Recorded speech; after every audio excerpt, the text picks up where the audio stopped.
Edakkal caves കാണാനാണ് ഞങ്ങൾ പോകുന്നത്. ഈ എടയ്ക്കൽ വയനാട്ട് ജില്ലയിലെ ഒരു ഗ്രാമമാണ്. വയനാട്ടിലെ ഏറ്റവും ഉയരമുള്ള മലയായ അമ്പുകുത്തിമല എടയ്ക്കലിലാണ് സ്ഥിതി ചെയ്യുന്നത്. ഈ അമ്പുകുത്തിമലയിൽ ഏകദേശം 1000 മീറ്റർ ഉയരത്തിലാണ് ഈ എടയ്ക്കൽ ഗുഹകൾ സ്ഥിതി ചെയ്യുന്നത്. ഈ എടയ്ക്കൽ ഗുഹകൾ സന്ദർശിക്കുവാൻ എടയ്ക്കലിൽ ഇറങ്ങി ഏകദേശം 1 കിലോമീറ്റർ കാൽനടയായി മല കയറണം. ഇവിടുത്തെ സന്ദർശന സമയം രാവിലെ 9 മണി മുതൽ വൈകുന്നേരം 4 മണി വരെയാണ്.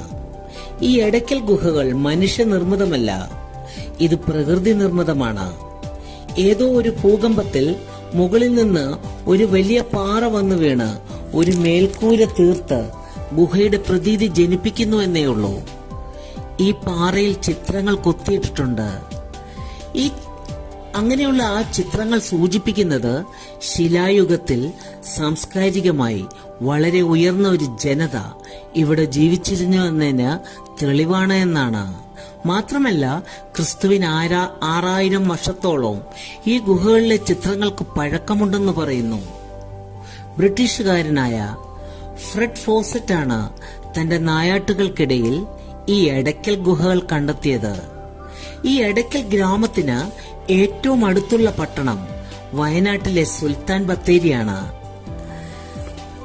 എടയ്ക്കൽ കേവ്സിലോട്ട് പോകുന്ന വഴി ഇരുവശത്തും വിവിധ മരങ്ങളാൽ തിങ്ങി നിറഞ്ഞ ഘോരവനങ്ങളാണ്. മാത്രമല്ല, സഞ്ചാരികളെ കബളിപ്പിച്ച് ഭക്ഷണ സാധനങ്ങൾ തട്ടിപ്പറിക്കാൻ വഴിയരികെ ഓടിച്ചാടി നടക്കുന്ന വാനരക്കൂട്ടങ്ങളെയും കാണാം. മറ്റു വന്യമൃഗങ്ങളെ ഒന്നും ഞങ്ങൾ ഇവിടെ എങ്ങും കണ്ടില്ല. ഞങ്ങൾ എടയ്ക്കലിൽ വണ്ടി പാർക്ക് ചെയ്തിട്ട് മല കയറാൻ തുടങ്ങി. ഏകദേശം 1 കിലോമീറ്ററോളം നടന്നു തന്നെ വേണം ഈ മല കയറാൻ. തുടക്കമായതുകൊണ്ട് ഉഷാറായിട്ട് തന്നെ എല്ലാവരും മല കയറാൻ തുടങ്ങി. ഞങ്ങൾ കുറച്ചുപേർ മല കയറുമ്പോൾ മറ്റു ചിലർ എടയ്ക്കൽ ഗുഹ കണ്ടിട്ട് ഇറങ്ങി വരുന്നുമുണ്ടായിരുന്നു. ഇവിടെ വെൽക്കം ടു എടയ്ക്കൽ കേവ്സിന്റെ ഒരു ബോർഡ് കാണാം. നല്ല കയറ്റമാണിപ്പോൾ. ഈ മലക്കയറ്റം കുറച്ച് ബുദ്ധിമുട്ടിയാണ് ഞങ്ങൾ കയറുന്നത്. എന്നിരുന്നാലും ഒരു കാര്യം പറയാതെ വയ്യ, ഈ വയനാടിന്റെ പ്രകൃതി ഭംഗി പറഞ്ഞറിയിക്കാൻ വയ്യാത്തതാണ്. പ്രകൃതിയെ ആസ്വദിക്കണമെങ്കിൽ വയനാട്ടിൽ വരണം. റോഡിന്റെ ഇരുവശങ്ങളിലും മുളങ്കാടുകളുണ്ട്. മുളങ്കാടിന്റെ മർമ്മര ശബ്ദങ്ങളും പേറി ഞങ്ങൾ മുന്നോട്ട് നടന്നു.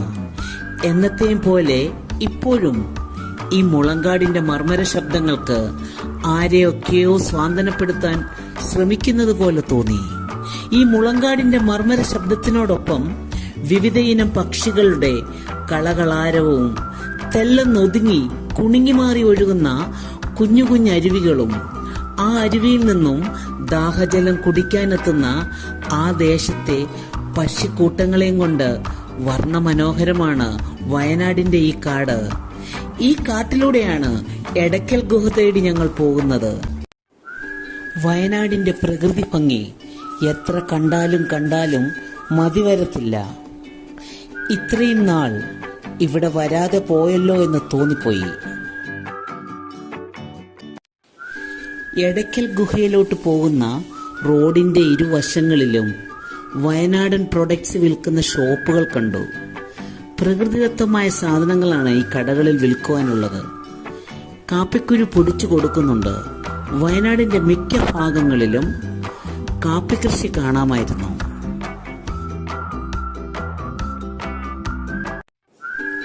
ഇനി കുറച്ച് ഇറക്കമാണ്. കയറ്റത്തിനേക്കാൾ എളുപ്പം ഇറക്കം തന്നെയാണ്. എന്നാലും സൂക്ഷിച്ചു വേണം. ഓരോ കാലും ഉറപ്പിച്ച് തന്നെ നടക്കണം. ഉടനെ തന്നെ കയറ്റത്തിലോട്ടാണ് വീണ്ടും നീങ്ങിയത്. കയറ്റം കുറച്ച് ബുദ്ധിമുട്ടാണ്. എടയ്ക്കൽ ഗുഹയിലോട്ട് കയറാനുള്ള ടിക്കറ്റ് വാങ്ങിക്കേണ്ടതുണ്ട്. നീണ്ട വലിയൊരു ക്യൂ കാണാം. ഇന്ന് ധാരാളം സന്ദർശകർ എത്തിയിട്ടുണ്ട്. ഞങ്ങളും ക്യൂവിൽ കൂടി. കുറേയേറെ സമയത്തിന് ശേഷം ഞങ്ങൾക്ക് 3 പേർക്കുമുള്ള ടിക്കറ്റ് വാങ്ങിച്ചു. ഇനി എടയ്ക്കൽ കേവ്സിലോട്ട് കയറാനുള്ള സമയമായി. വാങ്ങിയ ടിക്കറ്റൊക്കെ ഇവിടെ കാണിക്കേണ്ടതുണ്ട്. ഇവിടെ അതിനൊരു ചെക്കിംഗ് പോയിന്റ് ഉണ്ട്.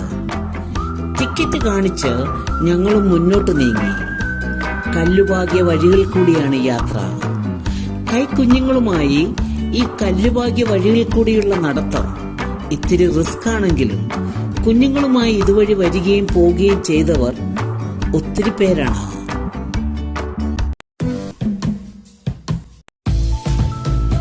ഇടയ്ക്കൽ ഗുഹ കണ്ടുകഴിഞ്ഞ് ഓരോരുത്തരായി ഗുഹയുടെ പുറത്തേക്ക് വന്നു തുടങ്ങി. എടയ്ക്കൽ ഗുഹയുടെ പാറകളിൽ ശിലാലിഖിതങ്ങൾ കൊത്തിയിട്ടിട്ടുണ്ട്. ഈ ഗുഹകളുടെ ചുവരുകളിൽ കൊത്തിയിട്ടിരിക്കുന്ന ലിഖിതങ്ങൾ നമ്മുടെ പൂർവികരുടെ ജീവിത രീതിയിലേക്ക് വെളിച്ചം വീശുന്ന വിവരണങ്ങളാണ്. മാത്രമല്ല, കേരളത്തിൽ ലഭിച്ചിട്ടുള്ള ഏറ്റവും പഴക്കം ചെന്ന ലിഖിതങ്ങൾ ഈ എടയ്ക്കൽ ഗുഹയിലേതാണ്. എടയ്ക്കൽ എന്ന പേരിന് പിന്നിലും ഒരു കഥയുണ്ട്. പാറകൾക്കിടയിലെ അഥവാ പാറയുടെ നടുവിലുണ്ടായ വിള്ളലിലേക്ക് അല്ലെങ്കിൽ ഇടയിലേക്ക് മുകളിൽ നിന്നും വീണ് കിടക്കുന്ന ഒരു വലിയ കല്ലാണ് ഇടയ്ക്കൽ എന്ന പേരിന് ആധാരം. 98 അടി നീളവും 22 അടി വീതിയുമുള്ള ഒരു വിള്ളലാണ് ഗുഹയെ രൂപപ്പെടുത്തുന്നത്. ഇതിന് 30 അടിയോളം ഉയരവുമുണ്ട്. എടയ്ക്കൽ ഗുഹയിലെ ചുവരെഴുത്തുകൾക്ക് 8000 വർഷത്തോളം പ്രായമുണ്ട്. ഈ എടയ്ക്കൽ ഗുഹകൾ സന്ദർശിക്കാൻ എടയ്ക്കലിൽ ഇറങ്ങി അവിടെ നിന്നും ഏകദേശം 1 കിലോമീറ്റർ കാൽനടയായി മല കയറണം. തുടർന്ന് 350 സ്റ്റെപ്സ് ചവിട്ടി കയറി വേണം എടയ്ക്കൽ ഗുഹയിലെത്താൻ. ഗുഹ കണ്ടുകഴിഞ്ഞ് ഞങ്ങൾ താഴോട്ടിറങ്ങി. പ്രകൃതി രമണീയമായ ഒരു അന്തരീക്ഷം ഈ എടയ്ക്കൽ ഗുഹയ്ക്ക് ചുറ്റുമുണ്ട്. അങ്ങനെ വയനാടിന്റെ പ്രകൃതി ഭംഗി ആവോളം ആസ്വദിച്ച് ഞങ്ങൾ മലയിറങ്ങി.